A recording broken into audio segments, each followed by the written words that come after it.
여러분 안녕하십니까? 포항 MBC 뉴스투데이입니다.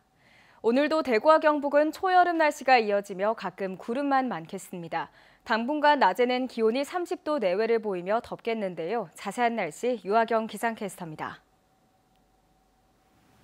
6월의 시작부터 더위가 만만치 않습니다. 지난 2일에는 대구의 낮 최고 기온이 30.3도까지 올라 동대구역 근처에서는 쿨링포구를 트는 등 본격적인 여름이 시작됐습니다. 오늘도 30도에 가까운 낮더위가 이어지겠고요. 볕이 강한 낮에는 자외선 지수도 보통에서 높음 단계까지 강하겠습니다. 주말 동안 더위를 달래기 위해 산으로 바다로 나들이 다녀오신 분들도 많으실 텐데요. 징검다리 연휴이자 현충일인 내일도 하늘빛 맑은 가운데 기온은 오늘과 비슷하겠습니다. 특히 자외선 지수가 매우 높음 예상돼 대비 잘하시기 바랍니다. 오늘도 초여름 날씨가 이어집니다. 기온 살펴보시면 이제 아침에도 기온이 꽤 높은데요. 현재 대구의 기온은 18도, 안동 15도, 포항 21도, 청송은 13도로 출발하고요. 고기압의 흐름을 따라 따뜻한 서풍이 불면서 경북 내륙과 동해안을 중심으로 낮 기온이 30도 안팎까지 올라 덥겠습니다. 오늘 대구의 낮 기온은 28도, 안동도 28도, 포항은 29도 예상되고요. 청송은 아침보다 15도 이상 기온이 올라 28도 예상됩니다. 이번 주 대체로 맑은 날이 많겠고요. 뚜렷한 비 소식 없이 30도를 넘나드는 낮더위가 이어질 전망입니다. 날씨였습니다. 지난 2021년 경주시가 천군동 일대에서 저수지 공사를 하면서 뒤늦게 남생이 서식지를 확인한 일이 있었습니다. 당시 극적으로 구조한 남생이들을 건강한 상태로 서식지에 다시 돌려보내는 행사가 열렸는데요. 생태적으로 가치가 높은 곳인 만큼 지속적인 모니터링과 관리가 필요하다는 지적입니다. 장미쁨 기자가 보도합니다. 육각형의 비늘판이 선명한 등딱지와 눈 뒤부터 목덜미까지 이어진 노란 줄무늬. 우리나라 토종 민물거북으로 물과 땅을 오가며 사는 남생입니다. 남생이가 되게 뭔가 생긴 시가 거북이 같으면서도 좀 더 작고 귀여워하고 그리고 나중에는 이제 가족과 함께 한번 왔으면 좋겠어요. 경주시 청군동 저수지는 규모는 작지만 서식 환경이 좋아 국내 최대 남생이 서식지로 알려져 있습니다. 지난 2021년 이 사실을 알지 못한 경주시가 저수지 공사를 벌여 서식지가 한 차례 파괴됐는데 보호단체 등이 남생이 25마리를 구하고 대책을 요구했습니다. 복원 조치 이후 이곳에서 구조됐던 남생이와 그 새끼 등 32마리를 다시 돌려보냈습니다. 2년 동안 생태계 환경 조사를 한 결과 현재로서는 생태계 피라미드 형성이 이제 완벽하게 돼 있다 판단이 되었고요. 앞으로 보존 방향 수립을 위해서 경주시가 조금 더 노력을 해주셨으면 하는 바람입니다. 남생이는 조선시대 옥새에 쓰이고 민요 등에도 등장할 만큼 높은 문화적 상징성과 친숙함을 가지고 있습니다. 하지만 서식지가 파괴되고 외래종들이 자리를 잡으면서 천연기념물 멸종 위기종으로 지정돼 있습니다. 남생이의 집단 서식지가 확인됐다는 건 생태적으로 큰 의미가 있고요.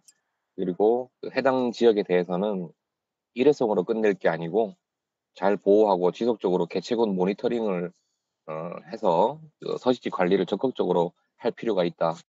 이번 한 차례 방사에 그칠 것이 아니라 남생이가 개체수를 늘리고 외래종 등의 위협으로부터 안전할 수 있도록 지자체의 적극적인 생태 정책이 요구된다는 지적입니다. MBC 뉴스 장미쁨입니다. 포항시가 농업 대전환 들녘 특구 조성 사업에 최종 선정돼 사업비 20억 원을 확보했습니다. 시는 청년 농업인들이 운영하는 흥해읍의 한 영농조합법인의 사업을 맡겨 벼와 보리, 조사료 대규모 경작 모델을 개발할 계획입니다. 들녘 특구 조성 사업은 공동체를 중심으로 100헥타르 이상의 대규모 경작 시스템을 구축해서 경쟁력을 갖춘 농업 공동체를 육성하는 사업입니다.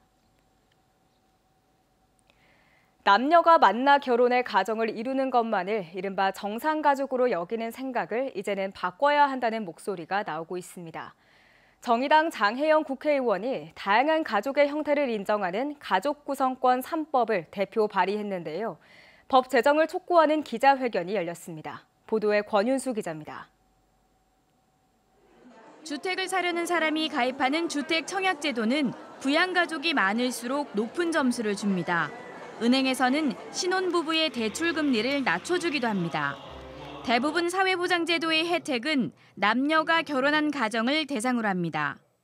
주거, 의료, 사회보장, 상속과 장래에 이르기까지 배우자 가족으로부터의 권리를 전부 박탈당하며 살아왔던 것입니다. 세계 30여 개국에서 동성결혼을 합법화한 가운데 우리나라에서도 동성부부를 인정하는 법률 개정이 추진됩니다. 정의당 장혜영 국회의원은 다양한 가족을 인정하는 내용의 가족구성권 3법을 대표 발의했습니다. 혼인평등법과 비혼출산지원법, 생활동반자법 3가지입니다. 정의당 대구시당도 법률안 발의를 환영하며 국회에 제정을 촉구했습니다. 동성부부를 인정하는 혼인평등법은 민법 일부 개정안으로 국민의힘 김예지 의원, 3명의 민주당 의원, 용혜인 기본소득당 의원, 강성희 진보당 의원 등 원내 5개의 정당 의원이 참여했습니다. 비혼출산지원법은 난임 부부에 그치지 않고 혼인 여부와 관계없이 임신을 원하는 모든 여성을 지원하자는 취지입니다. 저출산 관련해서 수백조의 예산을 쏟아부으면서 정작 임신과 출산을 원하는 여성에게는 제도적으로 지원하지 않겠다. 이거 얼마나 자기 모순이고 국민을 기만하는 제도라는 말입니까? 생활동반자법은 혼인, 혈연, 입양 등이 아니더라도 성인 2명이 생활동반자로 등록하면 법적 권리를 보장받게 한 법입니다. 3개 법 가운데 뜨거운 감자는 동성혼을 법제화하는 법입니다. 현행 민법은 동성혼을 금지하지 않지만 그동안 법원과 행정기관에서 전통과 사회적 합의를 명분으로 동성 사이 혼인 신고를 인정하지 않았습니다. 이미 우리 곁에 와 있는 새로운 가족 구성에 대해 지금은 국회가 응답할 때입니다. 특히 동성혼 법제화는 보수 성향의 기독교계가 극렬하게 반대하고 있는 가운데 가족 구성권 3법을 둘러싸고 다양한 목소리가 나와 국회 문턱에서 난항을 겪을 것으로 예상됩니다. MBC 뉴스 권윤수입니다. 35세 이하의 청년들이 저렴한 비용으로 우리 바다와 섬을 여행할 수 있도록 지원하는 연안여객선 할인권 바다로 판매가 시작됐습니다. 할인권인 바다로를 구매하면 여름철 특별수송기간 등을 제외하고 내년 5월 말까지 국내 22개 선사가 운영하는 53개 항로 69척의 여객선을 최대 50% 할인된 운임으로 이용할 수 있습니다. 2015년 출시된 바다로는 지난해 17,000매가 판매되는 등 이용객이 증가하고 있으며 가보고 싶은 섬 누리집에서 구매할 수 있습니다. 대구에서 코로나19가 처음 발생한 시점은 지난 2020년 2월 18일, 3년하고도 석 달이 더 지났습니다. 이달부터 확진자 격리 의무가 사라지고 마스크 의무 착용 장소도 거의 없어지는 등 방역 조치가 대부분 해제됐습니다. 사실상 일상이 회복된 건데요. 본격적인 위드 코로나 시대, 어떤 점들이 달라졌는지 김철우 기자가 전해드리겠습니다. 우리나라의 첫 코로나19 확진자는 2020년 1월 20일 입국한 중국 여성이었습니다. 대구는 불과 한 달 뒤 첫 확진자가 나온 뒤 폭발적으로 퍼졌습니다. 대구에도 코로나19 확진자가 처음으로 나와 지역사회가 초비상입니다. 영남권에서 나온 첫 확진인데 마스크를 사기 위해 몇 시간씩 줄을 서야 했고 도심에는 발길이 끊기다시피 하면서 유로형 도시로 불리기도 했습니다. 지금까지 전체 인구의 60%가 감염됐고 사망자 수는 3만 4천 명을 넘었습니다. 코로나19 위기 경보 단계는 경계로 낮아졌습니다. 확진자 격리 의무는 권고로 바뀌었고 의원급 병원과 약국에서도 마스크 착용 의무가 없어졌습니다. 의원급 병원에는 마스크를 낀 사람, 벗은 사람 비율이 반반 정도입니다. 간호사들도 마스크를 벗었습니다. 끼던 게 습관이 돼갖고 오늘 벗는 것도 모르고 그냥 습관적으로 끼고 나왔습니다. 이제 일상적이 돼갖고 끼는 게 더 편한 것 같아요.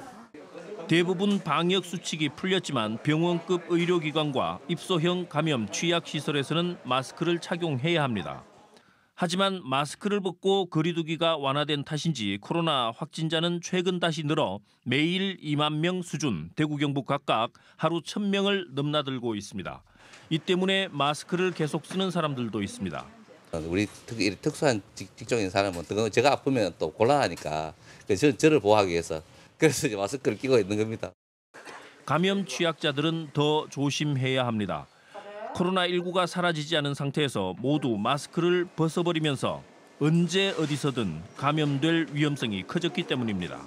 그래서 고위험군들은 오히려 지금 더 위험할 수도 있는 상황인 것 같습니다. 그래서 조금 더 아직까지는 마음의 긴장을 풀지 마시고 마스크 착용도 조금 더 유지를 하시고 손 씻기도 더 자주 하시고 아직은 위험성이 도사리고 있기 때문에 계속 주의를 하셔야 될 것 같습니다. 코로나19라는 적과의 동침이 여전히 끝나지 않고 있는 가운데 일상으로의 복귀가 빨라지고 있습니다. MBC 뉴스 김철우입니다.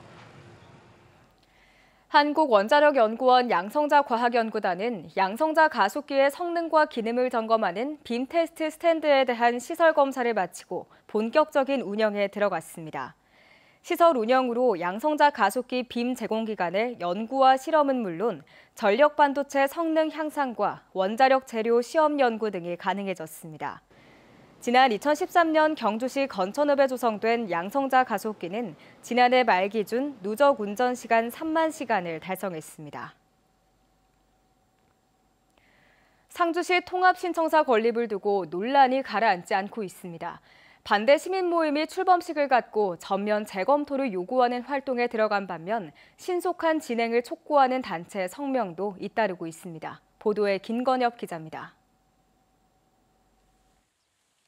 상주시는 최근 신청사 건립 추진위원회의 결정에 따라 현 청사 인근 낙양동 일대를 이전지로 확정하고 본격 추진에 들어갔습니다.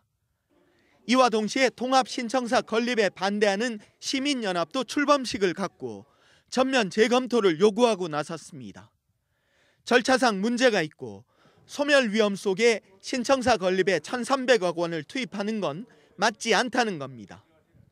인구가 소멸하는 이 시점에 순수 시비 거액 예산을 들여서 청사를 신축한다는 것은 현실에 맞지 않는다라는 얘기입니다. 또 시민들이 납득할 수준의 그런 시민의 여론 수렴 과정이 아니라는 겁니다. 반면 상주 노인회와 공무원 노조는 신청사 건립을 신속하게 진행할 것을 촉구하는 성명을 발표했습니다.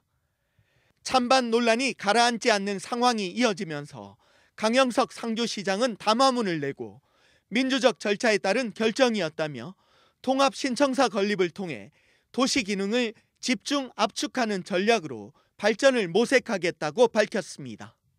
시민 대다수가 시청을 멀리 옮기면은 도심 기능이 위축된다는 그런 생각에서 현 청사 부근을 저는 선택했다고 생각합니다. 집중하면 살고 팽창 분산하면 죽는다고 생각하고 있습니다. 신청사 건립에 힘을 모아달라는 담화문에 대해 반대 시민 모임이 반박 회견을 개최하기로 하는 등 찬반 논란은 확산되는 모양새입니다. 세 번의 무선 이후 추진되는 통합 신청사 건립, 서로의 주장과 차이를 극복하고 조율하는 것이 우선 과제로 떠올랐습니다. MBC 뉴스 김건엽입니다. 경주시 의회는 지난 2일 본회를 열고 오는 23일까지 22일 동안 정례회를 갖습니다. 정례회에선 조례안과 일반안건을 심사하고 오는 12일부터 20일까지 본청과 사업소 11개 읍면동을 대상으로 행정사무감사를 벌입니다. 본회의에 앞서 최재필 의원은 귀농 귀촌 정책에 대해, 박광호 의원은 국도비 확보와 공모 사업에 대해, 이강희 의원은 후쿠시마 원전오염수 방류에 강력히 반대하며 바다 먹거리 안전 대책을 촉구하는 5분 자유 발언을 했습니다. 포항시 시설관리공단은 성심유치원 인근 죽도시장 공영주차장을 오는 7일부터 유료로 전환해 운영한다고 밝혔습니다. 해당 주차장은 차량 170대를 받을 수 있는 규모로 지난 2022년 9월에 준공됐지만 하자 보수와 시설 개선 공사를 거쳐 지난 4월부터 다시 운영되고 있습니다. 이용 요금은 기본 20분에 500원, 이후 추가 10분당 200원입니다. 울진군은 이번 달부터 2023년도 건축물에 적용할 시가 표준액을 결정 고시한다고 밝혔습니다. 이번에 고시되는 건축물 시가 표준액은 지방세인 취득세와 재산세의 부과 기준으로 활용됩니다. 올해 주요 변경 내용은 건물 신축 가격 기준액이 단일 가격에서 용도별로 60만 원에서 81만 원까지 7개 유형으로 구분해 용도 지수, 잔가율 및 가감산율 등이 조정됐습니다.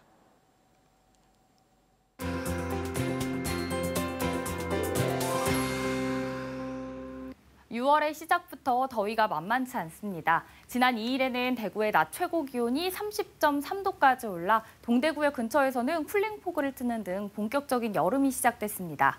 오늘도 30도에 가까운 낮더위가 이어지겠고요. 볕이 강한 낮에는 자외선 지수도 보통에서 높음까지 강하겠습니다. 주말 동안 더위를 달래기 위해 산으로 바다로 나들이 다녀오신 분들도 많으실 텐데요. 징검다리 연휴이자 현충일인 내일도 하늘빛 맑은 가운데 기온은 오늘과 비슷하겠습니다. 특히 자외선 지수가 매우 높음 예상돼 대비 잘하시기 바랍니다. 오늘도 초여름 날씨가 이어집니다. 기온 살펴보시면 이제 아침에도 기온이 꽤 높은데요. 현재 대구의 기온은 18도, 안동 15도, 포항 21도, 청송은 13도로 출발합니다. 고기압의 흐름을 따라 따뜻한 서풍이 불면서 경북 내륙과 동해안을 중심으로는 낮 기온이 30도 안팎까지 올라 덥겠습니다. 오늘 대구와 안동, 청송의 낮 기온은 28도고요. 포항은 29도 예상됩니다. 특히 청송은 아침보다 기온이 15도 이상 오르겠습니다. 위성 영상 보시면 오늘 전국적으로 서해상에 위치한 고기압의 가장자리에 들면서 우리 지역은 맑은 가운데 가끔 구름만 지나겠습니다. 다음은 자세한 지역별 날씨입니다. 대구의 아침 기온 18도, 고령 15도로 시작합니다. 낮 최고 기온은 대구 28도, 고령 27도 보이겠습니다. 현재 구미의 아침 기온 18도, 김천 13도로 출발합니다. 낮에는 구미 28도, 김천 27도 예상됩니다. 이 시각 안동의 기온 15도, 청송 13도 가리키고 있는데요. 낮 기온은 안동 28도, 청송도 28도로 오늘도 덥겠습니다. 포항의 아침 기온 21도, 낮 기온 29도 전망됩니다. 바다의 물결은 0.5m에서 최고 1m로 잔잔하게 일겠습니다. 이번 주는 대체로 맑은 날이 많겠고요. 뚜렷한 비 소식 없이 계속해서 낮에는 30도가 넘는 낮더위가 이어질 전망입니다. 날씨였습니다. 이상으로 포항 MBC 뉴스투데이를 마칩니다. 시청해주신 여러분 고맙습니다.